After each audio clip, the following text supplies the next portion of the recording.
feel worthy. From the Sunshine State, this is Tampa Bay's Tan Talk.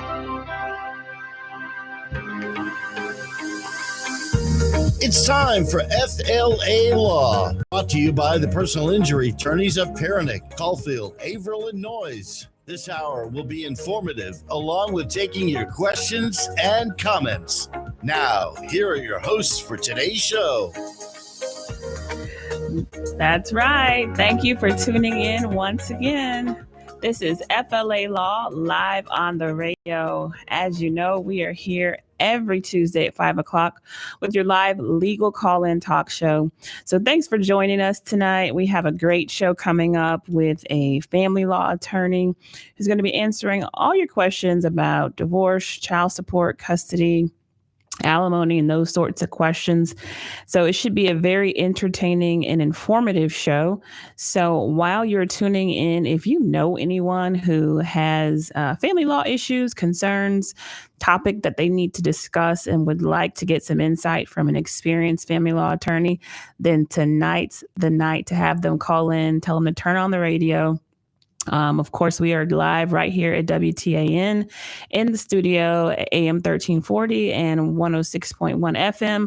But of course, if they're outside of the bandwidth and they want to be able to listen, you can always direct them to our streaming platforms, which I am going to give you right now. So that way, you know how to continue listening. If you get out of the car, you're not able to continue listening to the radio. We are streaming live right now on Facebook and YouTube. So if you search Perenich, Caulfield, Avril Noyes injury lawyers, you put that into the search bar on either Facebook or YouTube, you'll see right now we are streaming live in the studio at WTAN. You'll see myself and my guests will be joining us here shortly. And if you see that circle, click on it. You can continue to watch until the 1 hour is over. We'll be streaming live the entire time.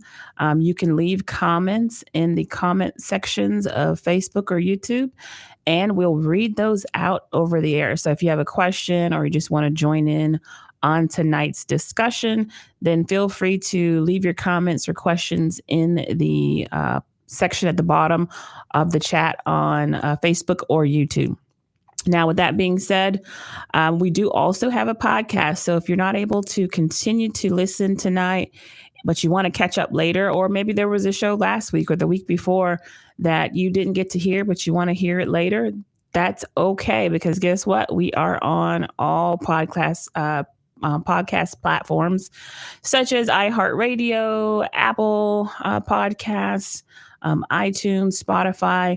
So you can certainly look us up there as well for our podcast, and that's entitled FLALAW on the Radio. If you look up FLALAW on the radio, you should be able to find our podcast. Make sure you follow us and subscribe. That way you'll get the alert. Anytime a new podcast is uploaded, you should be able to find us on there. And you'll obviously get notified every time there's a new episode. So that's something that I would recommend. Tell your friends and family, especially those that are into law or legal podcasts. Sometimes there's criminal law discussions, family law discussions, a lot of personal injury discussions, as you know, because we are the personal injury attorneys at Perenich, Caulfield, Avril Noyes. So you'll get a lot of information when it comes to negligence, car accidents, slip and fall cases, wrongful death. Anything in that realm of personal injury, there's going to be a lot of content, a lot of podcasts and things about that. So if that's your jam and you think that someone you know would enjoy that, please share it with them. Let them know that we are on all the podcast platforms. And so tonight, we're definitely going to be diving into family law. We do have a great guest who's going to be joining us tonight. She actually was a guest of ours, I would say, over a year now. It's probably been about 1.5 years since we've had her on the show. So I'm really excited to have her come back and join us.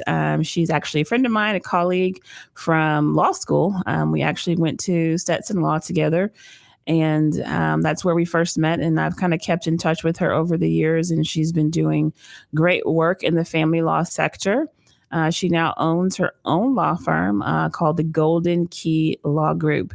And as the owner and founder, as you can imagine, running a business and practicing law can get quite busy. And so she was juggling a client phone call right before the radio show started. So, of course, you got to get that done before you can get on the air. But she was working hard and she's on her way over. So that is actually a testament to the kind of counsel that she is. She's someone that is obviously has a very long resume. I would probably take up the full hour if I spent time going over everything that she's done and is getting ready to do, because she is actually going to be serving as the latest and newest president of the Clearwater Bar Association. So that is actually pretty amazing. I think you were the first Black female to be president of the Clearwater Bar Association, and probably the youngest too. If they actually took the time to check, you're probably the youngest president of the Bar Association over there.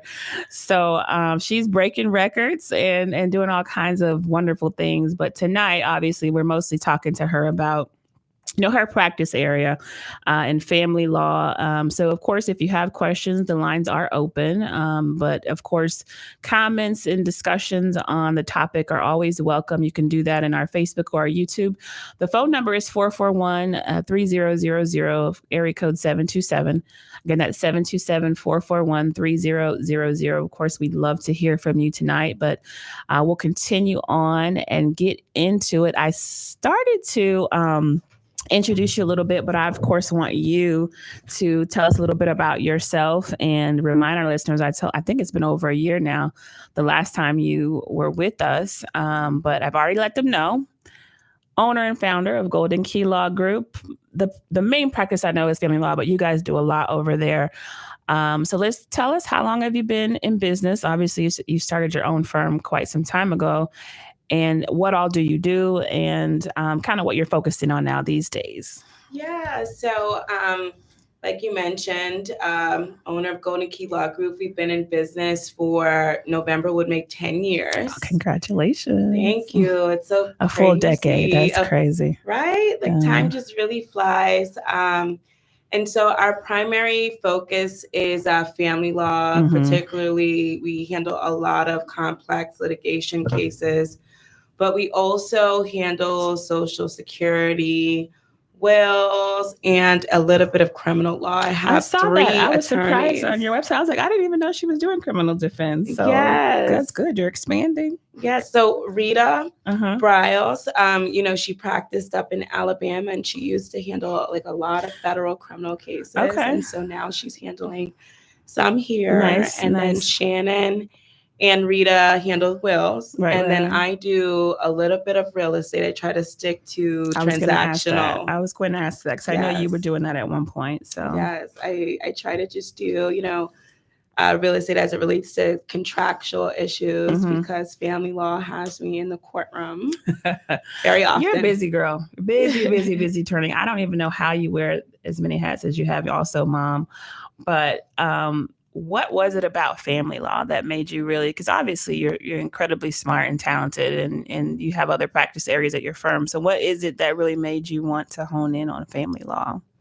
So to be quite honest, when we opened our firm, before opening Golden Key, I owned a firm with a partner. And I remember. And at that time, we took our practice areas were whatever walked through the door for a little bit. And I got you. And it was mostly family and criminal. Okay. And so with that, I did not enjoy practicing criminal law. And so we made a decision that I would handle the bulk of family law. And what I liked about family law is that there are opportunities for growth, rehabilitation as it relates to clients and parenting and, and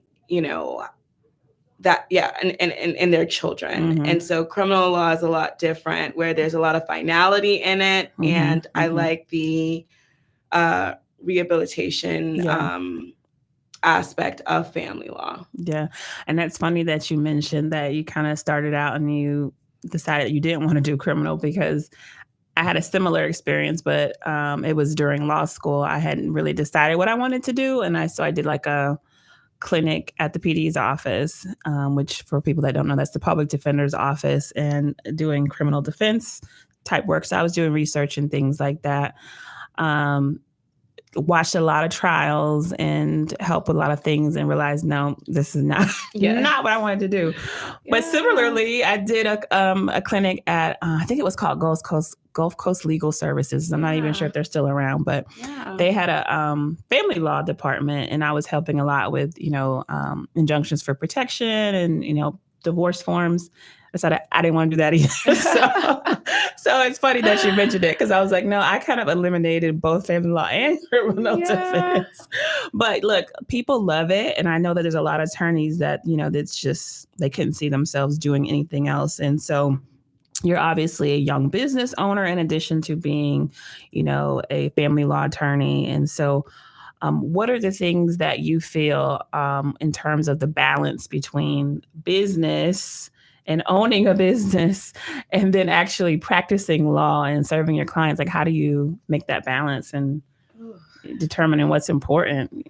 It is a dance. Yeah. I can tell you there's not, like a 50-50 type of balance. It ebbs and flows, and basically being intentional and paying attention to where your time is needed. And certain things have to take precedent. And, it's coming to the realization, because as attorneys, we're, I don't want to say raised, but almost groomed a certain way to, put the clients first, ethical duties first.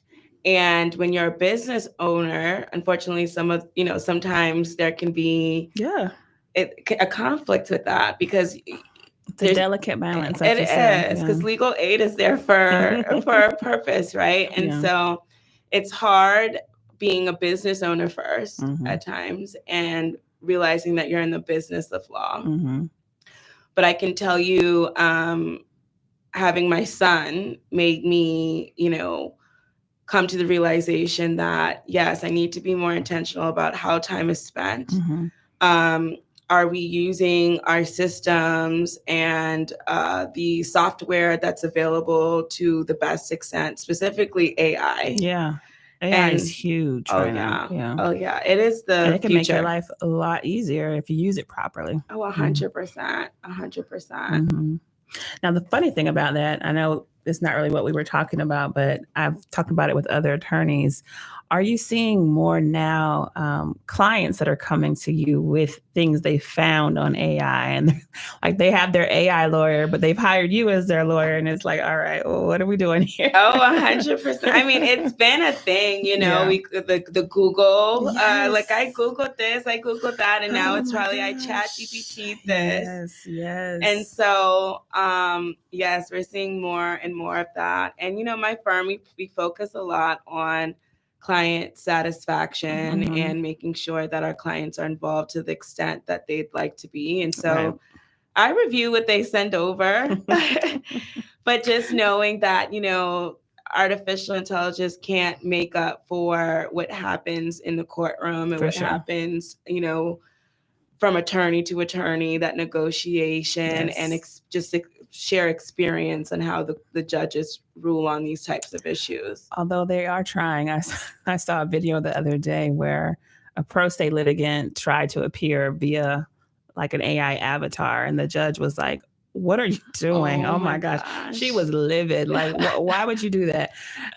So people are definitely trying to have AI counsel. And, it's a very interesting thing to see, because I think it's an incredible tool. I love it. I have it through Lexis, as well as a research tool for attorneys. Too. And it has really streamlined my research process, which I think is great for clients. The more time I have to focus on my client cases, the better. But then I also see the other side of it, and it's like, oh my gosh, where are we headed with this? But anyway, no, they say that we're going to turn into the attorneys are going to turn into social workers. Exactly, that's AI is going to do all the work, taking over the world, but.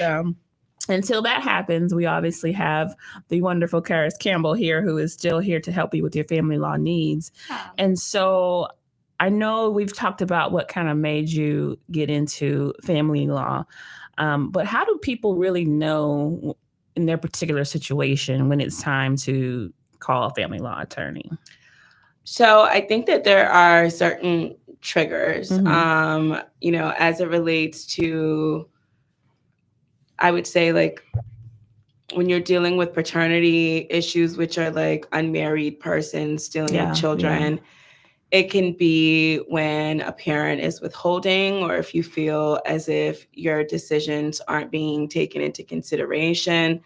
Basically, when there's a breakdown. And what I tell people too, actually, don't wait until there's a breakdown. If you're getting along, that's good advice. Let's memorialize this now, because it doesn't have to be an adversarial process. People think that these things have to be, what they see on social media and reality TV. It does not have to be that way. We can come to the table and talk through some of these tough issues. I mean, our parenting plans are almost 15 pages. So it could be like, okay, how do we want to handle out of country travel, passports? How do we want to handle school designation? How do we want to handle third-party care? I mean, it's almost better if you're getting along. Let's get this memorialized on paper, because things change. People move on with significant others, and there are things that can make the co-parenting relationship more complex. Right. And so I think that there's always a right time to narrow down a parenting plan and get on the same page to avoid those issues. And then as it relates to divorce, when people, the hardest divorce cases are when people are unsure that they want to pursue divorce. So I back and forth with it. Yeah. Right. I mean, I've had cases where clients have changed their mind at least 4 or 5 times, and we're putting the divorce in abatement or putting it on hold. Look, do you still get paid when that happens? Well, that's the thing, right? Because in my field, we work on a contingency fee. So it's like, if that happens with me, I may not get any money. So. Well, and the problem is too that most of their retainer is being unfortunately with the back and forth, because we will prepare the documents and they want to go a different route. So we prepare those documents. And so what I encourage people to do is pursue all of those routes of, like I said, I'm a big proponent of, a big supporter of rehabilitation, of like therapy, of what do you mean by rehabilitation? Could you explain that? So can we fix this? Can we change this? What does that look like? Is it like marital counseling? So marital counseling, putting everything on the table. I mean, a lot of the issues tend to come down to money. Right. I could have guessed that one. Right. So do we need to get a divorce, or do we need to maybe talk about a postnuptial agreement on how we want to? Right. Do we need to budget? Do we need to?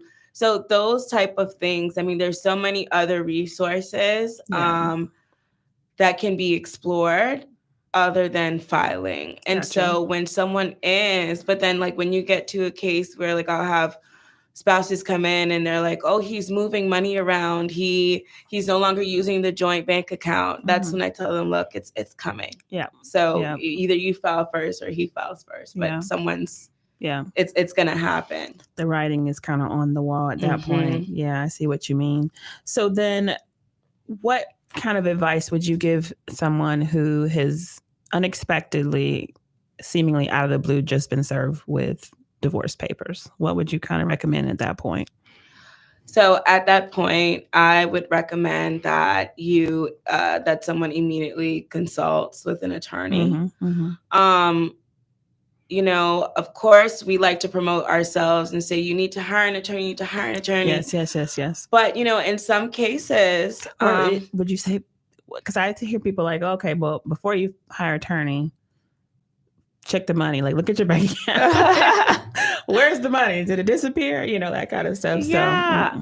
So, well, and so here's the thing. We have like a 2-year look. We have a 2-year look back anyway when it comes to dissipation. So I actually just had a financial advisor contact me about that, that, they actually, in this case, want to move money around. And we told them that, or the client does. We told them, hey, don't do that. Yeah. Because there is a look back period. But what I would advise is at least conduct a consultation with a reputable attorney so that you can review the petition and see what the other side is asking for. Because if, there's children involved and they're asking for equal time sharing and that's what you want, well, you may be agreeing, that you may be able to agree to that. If they're asking to split, the statute says that you split the assets and debts equally. If that's what they're proposing, then okay, you agree with that. Then you may only need an attorney to review whatever agreements are drafted. But if you review that petition with an attorney and,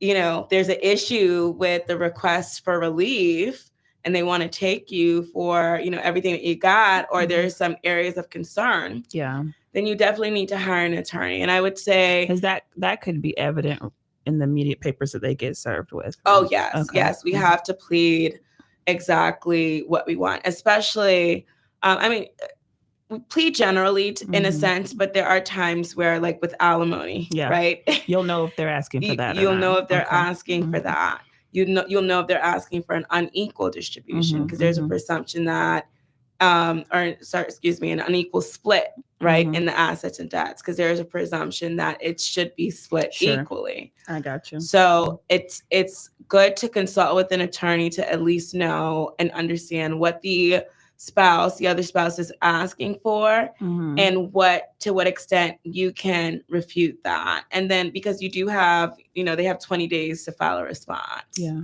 Okay. Yeah. Well, you mentioned a moment ago about social media and reality TV and how people have this perception of things. And I, even myself, have this perception of how messy family law can get. And I could be wrong. I've never practiced it a day in my life. But I just feel like that it has emotions run high. And so in the scenario that I kind of mentioned, where someone just out of the blue unexpectedly gets served with divorce papers, I think there's always this knee-jerk reaction to want to be emotional and post and vlog. Even nowadays, TikTok, everybody vlogs their every waking moment, even getting dressed. So how does that kind of play in when you see drama with a client or I guess the opposing party, where they're posting things and things that potentially could become evidence? Like, how does that factor in your cases? Yeah. So we advise our clients to not post about the divorce whatsoever on social media, because it's all discoverable. Yeah. You never know who is screenshotting, printing, saving, sending, screen recording your stories, even like, things that you think disappear. Yeah. GoFundMes. This is a thing that we see all the time too, where people are posting GoFundMes for attorney's fees, requesting attorney's fees and writing all types of things. Yes. And so my crazy wife is doing this to me and I need money. Yeah. Oh my goodness. I didn't think about that. Oh yeah. And it can affect it. And, imagine your child's, friend coming, stumbling across it, so it's not good. We don't recommend it. And we've, used it in court, in litigation. It's highly discouraged. That's the same thing we tell our clients on the PI side when we're dealing with injury claims. It's just better not to post it. And it may seem innocent or even irrelevant, but you would be surprised what the carrier's attorneys are looking at and how they're going to dissect it and use it against you. Right. So, when in doubt, leave it out. Don't post it. And I just think it may be harder in your field. Because like I said, people just have those emotions. And once it's on the internet, you could delete it, but it doesn't mean someone didn't capture it, right? Already after you've already posted it. So, and managing those emotions are difficult at times. I mean, like I said, I do encourage my clients to seek therapy. Yes. And to, recognize like, okay, what do you want as an outcome and as a goal? Yeah. I don't litigate based off of emotion and getting back at the person. So trying to really talk to them about realistically what the possible outcomes can be that's supported by law and redirect them. Right. Before we take a quick commercial break, I did want to ask you about that, because you mentioned sometimes it's better to discuss those things up front. And so does that mean that a divorce does not necessarily need to go through any type of litigation, that it can be simply worked out between the parties and never have to really go into a courtroom? So paternity cases, yes, it's possible because we can, if we have a assigned parenting plan, child support guidelines, we can file the case and submit it to the judge, and then it becomes the final judgment, assuming all of the requirements are met. When it comes to divorces, a 5-minute hearing to establish jurisdiction is needed. Right. And the other side. So you may still see the inside of a courtroom, but yeah, but about 5 minutes, 5 questions. Do you want a divorce? Are you filing from, is your residence in Florida? Right. And it can be very, streamlined, and I don't want to say easy, but not contentious, right? Well, that's funny that you mentioned that, because, and obviously I'm sure you've seen a lot over the years, been in business almost a decade. So have you ever had a situation where you thought it was all good, everything was non-contested, and then you go in for that, what should be a quick hearing, and it just all falls apart? Oh, yeah. Yeah. And, funny enough, the few occasions is when we find out that the wife is pregnant and didn't disclose it because of the legalities around that. Yeah. So the husband, because they're married, if a wife is pregnant, even if there is a different biological father, that husband can be presumed as the legal father. Oh my gosh. So that can, they show up to court with a belly. Yeah. and like, we have to actually ask the question at the, the final hearing, are you currently pregnant? Yeah. Just to ensure that, the children are taken care of, whether they're children that are here or expecting. Right. And so I've seen that, or, circumstances where people change their minds. Sure. And so they see each other in court and like, we're looking good. No, of course I'm kidding, but obviously, I would imagine all kinds of things can happen. And so you just never know what to expect. You have to be prepared and ready to pivot, right? Yeah. And so that's what makes it difficult, because certain cases you think are going to be uncontested and straightforward can end up being one of the biggest litigated cases. And then one of the ones that you think are going to be, highly complex because of the amount of assets or debts that they have. Yeah. You'd be surprised with the right mediator, you can get it resolved. Yeah. So, okay. Well, this has all been very, very good. We're going to take a short break just to do a little commercial. And we'll be back with Attorney Charis Campbell, who is the owner and founder of Golden Key Law Group, family law attorney. And we'll come back with all things family law after this break.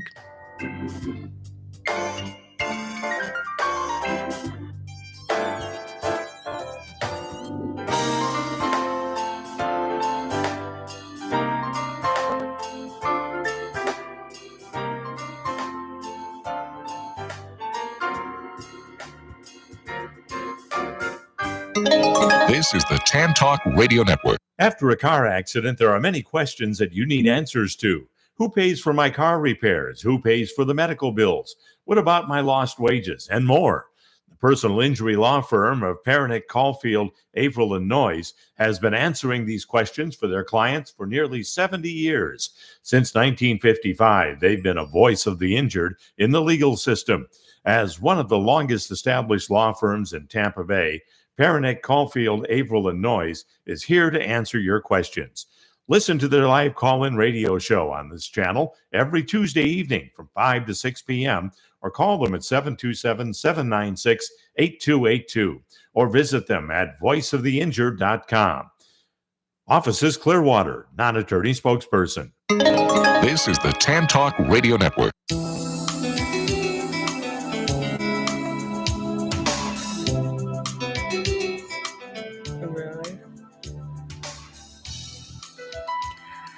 And we are back with FLA Law live on the radio. Thank you for joining us. Hopefully, if you're a faithful listener, then you know this is your live legal call and talk show that we do every Tuesday at 5. It's hosted by us, the law firm at Perenich, Caulfield, Avril Noyes.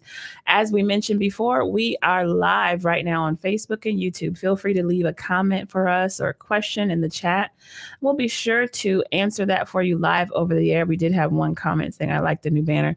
That is our radio show banner. Thanks. That was designed by my partner, Matthew Noyes. Very nice.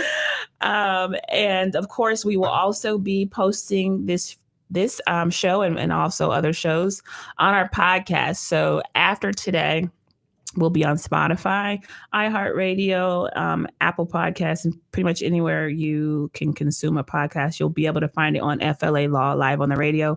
Follow us, you'll get the notifications, and you'll be able to see when this show goes up with Charis Campbell.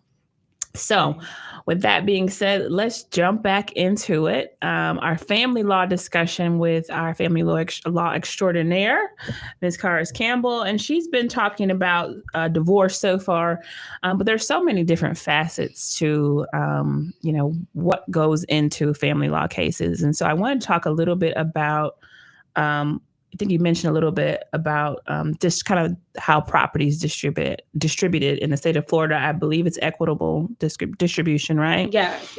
So you did touch on it a little bit, and yet there's a presumption that it should be equal or half and half, but that's not always the case, right? Right. So let's talk about that then and discuss for our listener, how is property truly divided in a divorce? Okay. So basically, according to the statute, property is divided.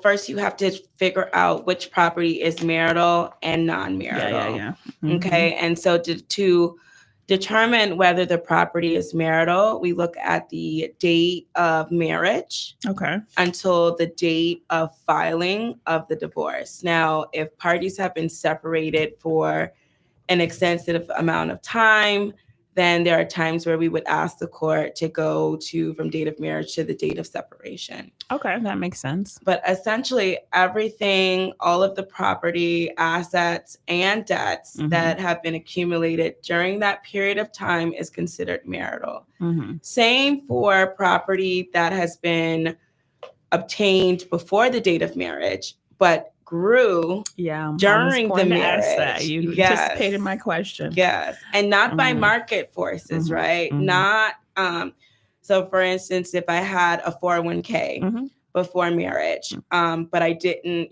during the marriage, I did not contribute any monies to the 401k, but the 401k grew. Yeah. Well, that's market forces. That's different. If I contributed money, marital income, marital money into that 401k, then there would be a marital component of that asset. Okay. And so once you've determined what the marital assets and debts are, you determine what the value of that is. And that's where it can be tricky. And that's what makes family law interesting, because you can be dealing with real estate, where if you don't agree to value, then you have to get an appraiser. Or if you're dealing with a business, if you can't agree to the value of the business, then you have to obtain a business valuation. And so depending on what the asset or the debt is, you put a value on it. And the goal is for both spouses to leave the marriage on equal footing. So we put that in a balance sheet. Yeah. And start to, divide up the property, of course, taking into consideration tax consequences. We try to get the true consequences should be equal as well, right? Right. The consequence. Exactly. And it has to be factored in. After we tax affect it or apply penalties, what is the value of this asset? Yeah. Now, is it something that can be agreed upon that, let's say it is clearly under the statute, this is a marital asset? However, can the parties agree to treat it like it's not? For example, let's say someone has a business and the business was started during the marriage. There was marital income that went into the business, but the other spouse says, I didn't do a thing. That was you. That was your business. I'm willing to walk away from whatever that is, even though it's technically a marital asset? Is that something that parties can agree upon? Oh, yeah. Okay. Parties can agree to whatever they want to agree to when it Mm-hmm. comes to equitable distribution. Mm-hmm. But just keeping in mind if there's exposure for alimony, Mm-hmm. right? Because the way that we deal with these cases, one thing affects the other. So we That makes sense. look at these cases in accordance with the PEACE acronym. Okay. What does that mean? P stands for parenting plan. Mm-hmm. E stands for equitable distribution. A stands for alimony. C stands for child support. And then the final E stands for everything else. Okay. And so the equitable, the catch-all. that's the catch-all. Yeah. Mm-hmm. And so with E, equitable distribution, depending on the distribution of the assets and debts, that can then affect an alimony award. So for instance, if I say, Jackie, you're my spouse, and you keep the business Mm-hmm. and or you keep an investment account, and this investment account's, profit, you would get like a profit or distribution of like $500 a month, that Mm-hmm. factors into your income. Yeah. And then when we're looking at alimony, you look back at that. right, Yeah. and that gets factored into your income Okay. for alimony purposes and your need, right? Right. And your ability to pay your bills. So all of these things. So there are times where we strategically offer certain assets to reduce the exposure to alimony. Like I had a case where the property was completely paid off. Mm-hmm. And so no mortgage. Mm-hmm. And it made sense in that case, I represented the husband, for the wife to keep it because that reduces his alimony exposure, because now we're not talking about a mortgage payment, right? Insurance, all that stuff. So that reduces the wife's need by like $2,500 a month compared to if that property was sold or if he kept the property and she would have to rent. And so these are strategic things that you can do. And then because there's a presumption that both parties leave the marriage on equal footing, well, there was an unequal distribution. So that also affects, the other aspects of the case. Well, that's interesting that you mentioned that, because I don't know if our listeners are familiar, but I was listening to I don't know what you would call it, pop culture, just current, with the rapper Cardi B. And now she's getting divorced from her husband. And I guess initially he was not asking for any alimony. And then he came back and it turned into a big topic because everybody's like, oh my God, he's asking her for spousal support when he himself is famous and presumably has a lot of money. And I think the reason that he had said that he was doing that was because she was asking for so many of the other assets, their homes. And I guess they have a home in New Jersey and Atlanta. And I think his response was, well, since you're asking for all these things, now I'm asking for spousal support. So do you kind of see that as an equitable reason for doing that? Like, if you want all of this, then I need spousal support in exchange. Yeah. So, spouses have, in each case, there's strengths and weaknesses and there's exposure, right? Right. I would say equitable distribution is, the presumption's equal. And so that's really what it is. Now, but when it comes to alimony, that's a different story, right? It's need and ability to pay. And so, from our standpoint, these are two wealthy individuals. Should not be a need, but it really depends on their standard of living. Now, standard of living is not a super factor, but it's still something that's taken into consideration. Because where, one couple, they live off of their standard of living is maybe $7,000 a month, right? And what I mean by that is like their budget. Cardi B, and they may be living off of $100,000 a month. I don't know. So if depending on their standard of living, what they've become accustomed to, length of marriage, all of those type of things, it does come into play. And so Cardi may have some exposure there, depending on how much more she earns compared to him. And then the question is, if I was representing Cardi, is he earning to the capacity that he should be earning? Okay. Right.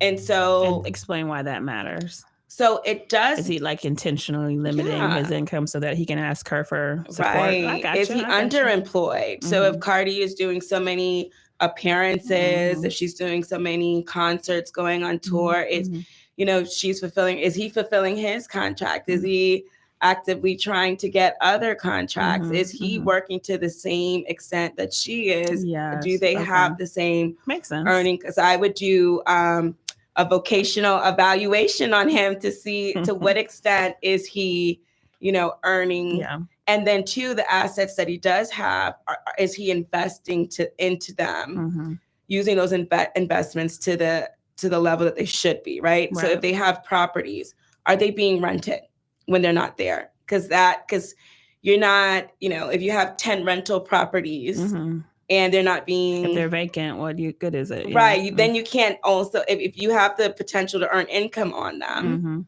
you can't then turn around and say, yeah, I'm going to let them sit, but I also still need money. Yeah, no, that makes sense. And so I think a rental value should be attributed to that. Right. And income imputed. Whew. Obviously, things get on a much higher level when you have much higher income and higher value clients. That's for sure. So that'll be interesting to see. At one point, I know that her husband in the past was represented by one of our law school classmates. I don't know if she still is, but yes. So that'll be interesting to see. But this is a good segue to child support. And the reason why I say that is because I wanted to know if that factors in at all when it comes to equitable distribution and whether or not there's spousal support. Does child support matter in that whole grand scheme of things? And the reason why I'm asking it that way, because I've always understood child support to be for the child, and that it's not really the spouse's income or property. So does child support really factor in? And if it does, how so? So it does factor in. So the way that child support is calculated under Florida statutes, you take into consideration, it's like a statutory formula. So it takes into consideration the parents' net income, both of their net incomes, allowable deductions, of course, childcare expenses, daycare, essentially, health insurance, and the amount of overnights that both parents are exercising with the child. And so so the way that alimony affects that is that if I, for instance, were married and I'm ordered to pay you $1,000 a month in alimony, that $1,000 is deducted from my gross income. Okay. And then it's added to your income. I gotcha. And so after when you're doing the child support evaluation, right, that's how it factors in. That's how it factors in. And so when the alimony stops, then of course child support is then adjusted to reflect, whatever income is happening at that time. Makes sense. Okay. So then what is something, I feel like child support would probably be a big or frequently, asked topic when it comes to family law. So what is it something that you would say with child support that it's a common misconception or that people would just be surprised to know when they're coming to you with their child support issue that you frequently have to explain, like, nope, that's not how it works. This is what it is. Yeah. So there's a couple. The first thing is, I'll get parents who say, and especially with paternity issues, we get along so well. I don't understand why dad put me on child support or why mom put me on child support. Well, if a parent is getting government assistance and they want that government assistance, they have to. They're not left with the choice. Interesting. So once they, and what do you mean by which kinds of government assistance? So that can be cash assistance, that can be Section 8 housing, food stamps, any kind of assistance like that. The Department of Revenue would require for the other parent to be put on child support.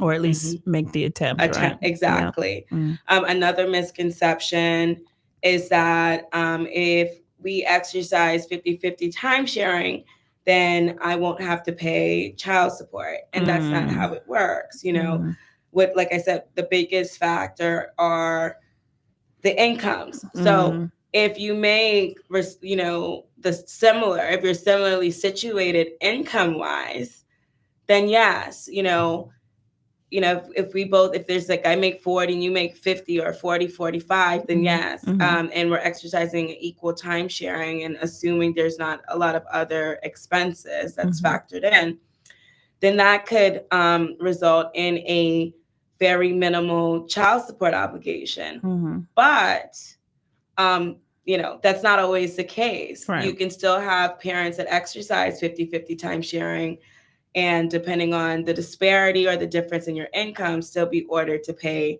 child support. Yeah. And then when it comes to back child support, okay, if, you know, there is a 2-year look back retroactive period. Now, if you live together during that period, typically child support isn't going to be ordered during that 2-year period that you live together. But if you did not, child support can be ordered retroactively.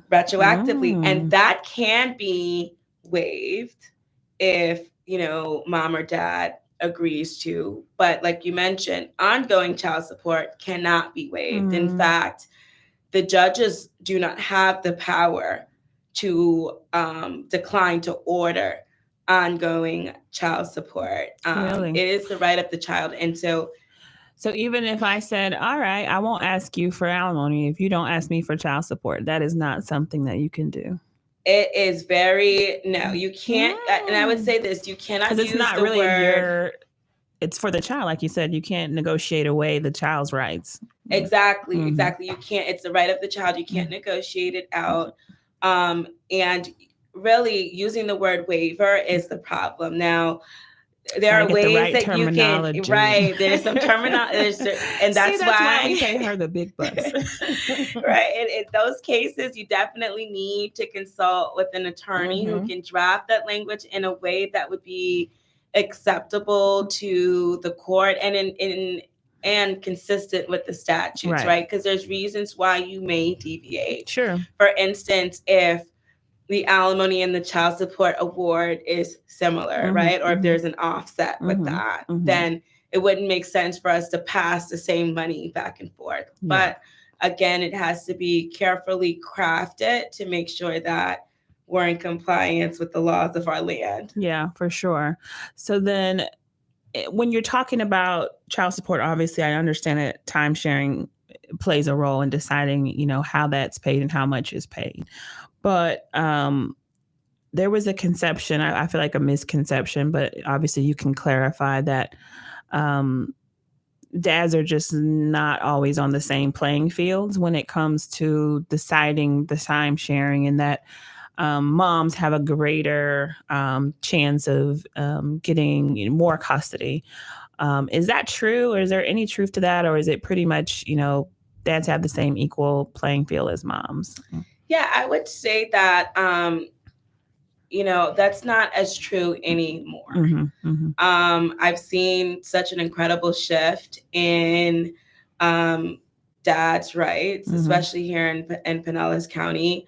As you may or may not be aware, our statutes have changed as of July of 2023, in which there is a presumption of 50-50. Now, you have different judges that will interpret that differently, right? You have certain judges, and this is all across the board, across the state. You have certain judges that believe that that are going to tell you, I am going to order 50-50 unless there is a reason not to. And it's up to mom or dad, mom and mom, dad, whomever. It's up to the parents to move the needle. You need to convince me as to why I should not order 50-50. Yeah. Then you have another set of judges who say, no, 50-50 is just the starting point. And the standard is the preponderance of the evidence. So it's not, you know, that high of a burden. Right. But I've definitely seen the shift, even with babies. You know, when I was when I first started practicing 10 years ago, there was the tender child doctrine, all this.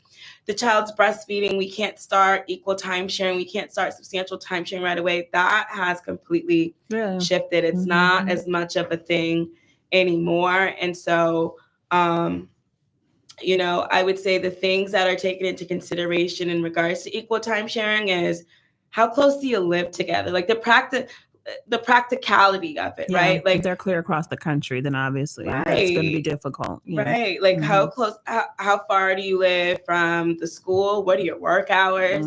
What is, who do you need to depend on third parties for care? Are you able to provide the care? How involved are you with school and with extracurricular activities? So really, you see the judges taking more of a practical approach and looking at both parents on a more even playing field. Is there anything that stands out to you, obviously, besides the 50-50 rule that's now obviously been the part of the statute now in 2023, but is there anything else that you feel like is the biggest factor that judges look at when they're trying to figure out or basically what would influence their decisions the most when they're trying to figure out the time sharing? So I think that proximity and like distance, as well as like the co-parenting relationship, because it does require a lot of communication. And so there is, and like you said, there's certain expectation of certain levels of drama. If you were getting along, you probably would not be in a adversarial position in court. Right. And so if you find yourself in court, there's some expected conflict. But, how do you problem solve? How are you able to work through it? And so you'll see certain cases where it's more on the extreme realm where parents are making unilateral decisions, that sort of thing, where the court may rule that 50-50 isn't going, especially when it starts to affect the best interest of the child. Like when parents are making decisions that are their own, serving their own desires versus putting the children first. Right. And so that's what I challenge my clients to do, and myself as a mother. Is this in the best interest of the child, regardless of how I personally feel? Yeah. Well, I think that's been amazing advice. And before we wind down and get ready to close out the show, I want everyone to have your info so they can find you online or social media or however you prefer to be contacted. Go ahead and let our listeners know. Yes. So you can contact us. We do have a Facebook page, our website. Our website is goldenkeylawgroup.com or a shorter version, gklglaw.com. Our phone number is 727-317-4738. Feel free to contact us. We're here, ready and available to, answer any questions that you may have. And like I said, it's good to at least get a consultation and know your rights, even if you don't hire us. But we'd love to have you. We'd love to represent you. And what's good about our firm is that we come up with a strategic plan for our clients. No, we don't treat, the cases the same. So if you tell me, look, not all cookie cutter. Right. If you want it to be, let's try to, we want to work out an agreement as much as possible. We don't want it to be an adversarial process. I'll try to do that. If you tell me, look, this is going to have to go to court, we're going to have to duke it out, I've tried to work it out, then we'll take that route, And so we try to really give specialized service. Absolutely. And I know that's exactly what you'll get if you end up hiring her. And so I am so happy that you were able to tune in tonight. Hopefully you all got some great information from Charis Campbell. I'm sure we'll have her back again at some point on the show. That is it for tonight, folks. It's been FLA Law live on the radio, and we will see you next Tuesday at 5 p.m. Thank you for having me.